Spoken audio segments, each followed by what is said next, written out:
ভারতে পালিয়ে যাওয়া আওয়ামী লীগের নেতারা এবার বাংলাদেশে ফেরার ঘোষণা দিয়েছেন। বলেছেন প্রয়োজনে ক্ষমা চেয়ে দেশে ফিরে নির্বাচনে অংশ নেবেন। শেখ হাসিনার মন্ত্রিসভার একাধিক এমপি জানিয়েছেন, আমরা দেশ পুনর্গঠনে সংকল্প নিয়েছি।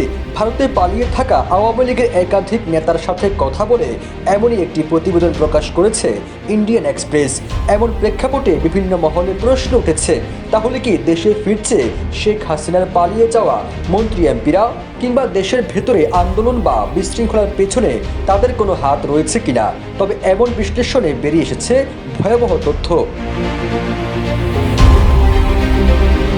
শেখ হাসিনার পতনের পর দেশে একের পর এক ইস্যুতে যৌক্তিক অযৌক্তিক দাবিতে আন্দোলন চলছিল। এমনকি সরকার উৎখাতে কারাগারের ভেতরেও হাসিনার মন্ত্রী এমপিরা করছে নানা ষড়যন্ত্র। RICL TMX, যুগের পর যুগ স্থাপনা থাকে মজবুত। আদালতের চিঠি আদান প্রদান, শ্রমিকদের রাস্তা নেমে আন্দোলন করতে সালমান এফ রহমানের পরামর্শ এবং নেত্রীর নির্দেশনা অনুযায়ী আন্দোলন করা, এসবই সরকারের ষড়যন্ত্রের উৎখাত হিসেবে দেখছেন বিশ্লেষকরা। এসব ষড়যন্ত্রের মধ্যে আওয়ামী লীগ নেতারা দেশে ফেরারও ঘোষণা দিয়েছেন, আর সেটি হলো আগামী ২৬ মার্চ। ভারতীয় ও সংবাদ মাধ্যমের প্রতিবেদনের শিরোনাম ছিল, গোপনে আশ্রয় নিয়ে হাসিনার সঙ্গে যোগাযোগ রাখছে আওয়ামী লীগের শীর্ষ পর্যায়ের নেতারা, আইনের শাসনে ফেরার অপেক্ষায়। তবে প্রধান উপদেষ্টার প্রেস উইং এই প্রতিবেদনকে মিথ্যা ও বিভ্রান্তিকর বলে দাবি করেছে। তারা বলছে এটি একটি সুপরিকল্পিত প্রচারণার অংশ মাত্র। ওই প্রতিবেদনকে আওয়ামী লীগের সাবেক এক মন্ত্রী বলেন, তার বিরুদ্ধে ৩৭টি হত্যা মামলা এবং আনুমানিক ১০০টি মামলা দায়ের করা হয়েছে। তার বাসার ঠিকানায় নিয়মিত আইনি নোটিশের বান্ডিল পাঠানো হচ্ছে।